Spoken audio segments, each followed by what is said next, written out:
I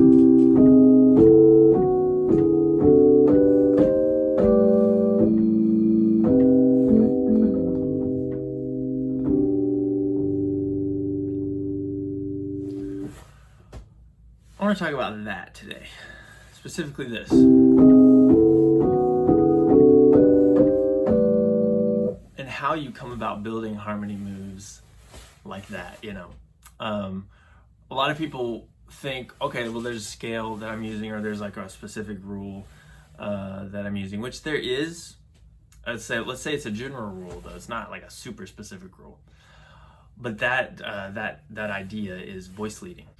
Well, what is voice leading? That's what I want to get into today. So let's talk about a simple example that I'll show you, and then we'll get more complex, and I'll talk specifically about the example that I just showed. So if you haven't checked your clock yet, do it now, because it's tutorial time. Tutorial time, tutorial time.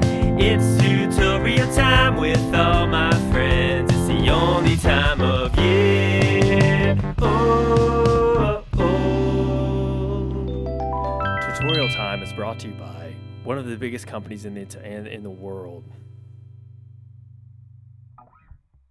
I had a student the other day who was showing me a practice drill that he devised, where he would take a 1, 4, 5 progression and try to find, instead of everything in root position, try to find close by inversions that he could use to smooth out the sound.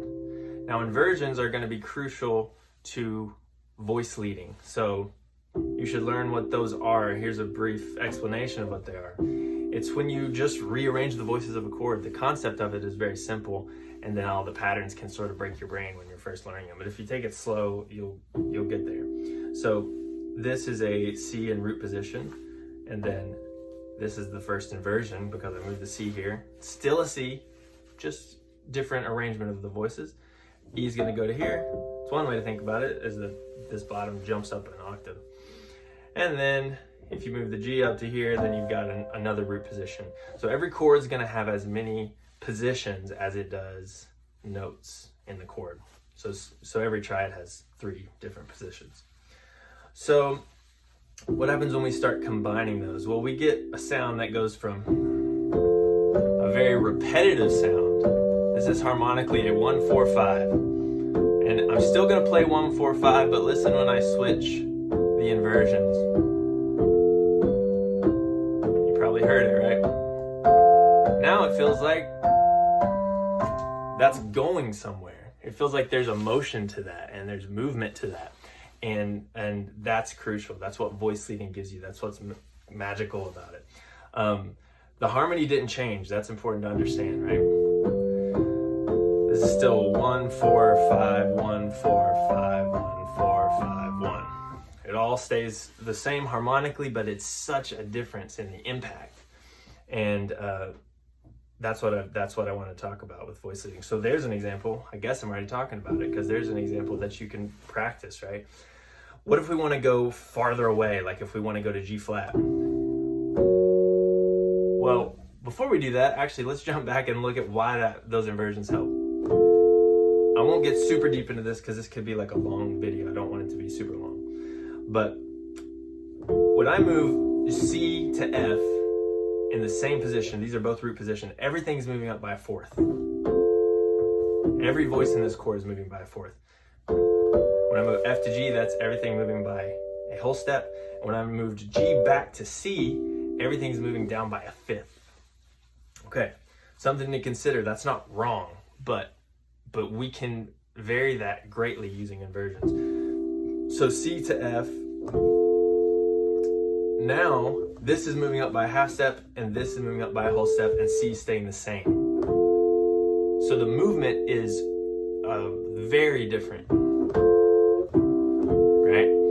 And then that concept will continue out throughout this process. So we're going to talk a little bit about that as we go along. So, okay, back to this C to G flat, this otherworldly sound, right? That's as far as you can get on the circle of fifths, which means the color palette, when played, in context with each other, changes drastically. So how can we soften that? Because when we move from C to G flat, everything moves by a tritone. Because this is a tritone away, right? And if we play in this root position, everything's going to move by a tritone. Well, we can soften it with an inversion. So now, instead of everything moving by a tritone, this goes down a whole step, this goes down a minor third, and that goes down a half step. And notice I'm talking about these individual voices, not just, the harmonic movement or the bass movement or anything like that. I'm thinking about how are the voices moving. Boom, boom, boom. Now you can soften that even more with a suspension, because this is actually in C. So that kind of softens the sound. It's in C and in G flat. So you can almost get away with that. It's a change, but it's not quite as stark as like, and sometimes you want the, that's okay. But sometimes you might want to soften that a little bit. Okay, so on to the example that I showed at the beginning. It's a route. It's kind of a harmonic journey, but it doesn't follow like a scale to get me there, or a dominant to tonic necessarily, even though there is an example of dominant to tonic in there. I'll show you what it looks like from this overhead view.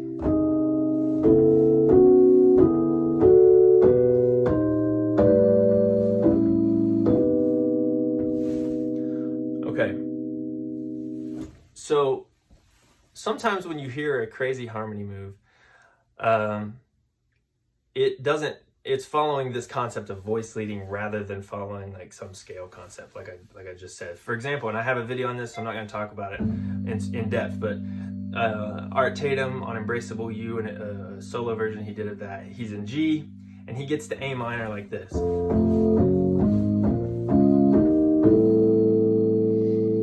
So he gets to his 2 using this kind of otherworldly route. And the melody leads you really nice to this root of A. And is there one harmonic concept, like he knows this one simple trick? No, he just knows that he can get, well, Art Tatum could get anywhere he wanted to get from anywhere. But he knows he can get to A using this kind of strange sound. And if he leads you there, you're going to go there with him. You don't have to follow like one harmony concept as long as the voice leading is good. So that's what's happening here as well.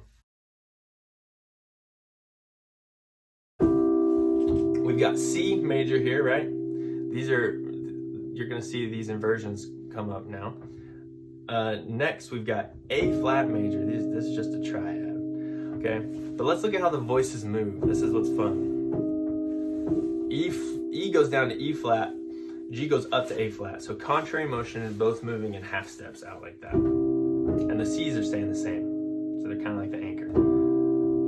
So that's A flat over C. Now we're gonna play an A over C sharp, add 2. That's gonna look like that. So how did those voices move? These go up by a half step, that went down by a half step. This one up by half step. Now let's compare that to these root positions, everything moving in a parallel fashion. Sounds like The Simpsons kind of, but it's a little different than The Simpsons, something like that. Anyway, I don't actually know the theme song to The Simpsons, but I do know that this sound is very different than that sound, right? The harmony is the same, just like the 1-4-5 stayed the same, but the way that I voiced it changed everything. And you can find an infinite, possibly, number of sounds within one harmonic change. And that's what's so cool about voice leading. You realize like it's not necessarily about crazy chords or crazy scales or anything like that. It's about how do you bring those chords and those scales to life through the way that you voice them. So let's keep going. This goes up by a whole step, and well, actually this chord's gonna move up by a whole step, but it's not gonna really sound like it, right? So now it's a B add 2 over its third. This is an A add 2 over its third. This is a B add 2 over its third. But the movement doesn't necessarily sound like doom, doom, right? Because it's not. this goes down by a minor third, and this also goes down by a minor third, and this stays the same. This goes up by a whole step. Okay? So now what happens? Let's see. This is going to go down by a half step. Now we're on an E7 over its seventh, which is it's just an E over D. And so the B stayed the same. This jumped by a minor third, and then this went by a whole step. So we went. Okay? So now I'm going to take this chord down a whole step, but it's not going to sound necessarily like it goes down a whole step. It actually sounded like it went up, right? Because the top did go up. Right? So now I've got a D over C. And this next one is going to be a G over its third. So this is going to be half step, whole step, and this is going to go down a half step. That's a dominant to tonic. But again, any idea like functional harmony works because the voice leading is nice, right? And there's maybe some other explanations like, the way that fifths are related and stuff, but we don't have to get into all that. Okay, so we had, I'm gonna back up and make sure I look at the way this moves. So B moves up to D.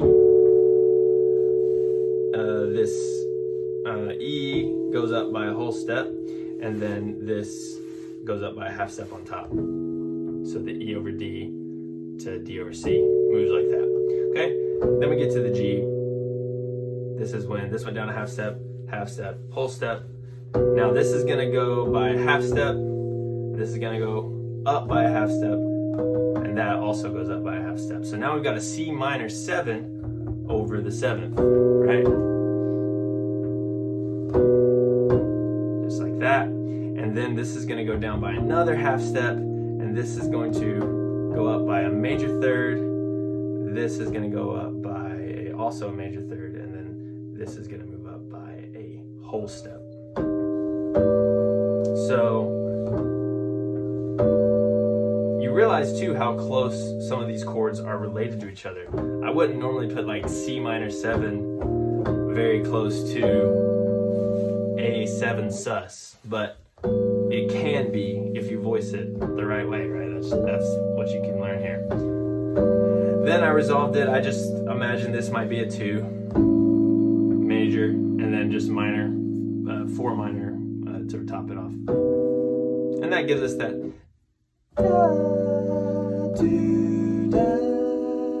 melody, which is nice. And then now it feels like we're in G, right? So I'm gonna play that move one more time.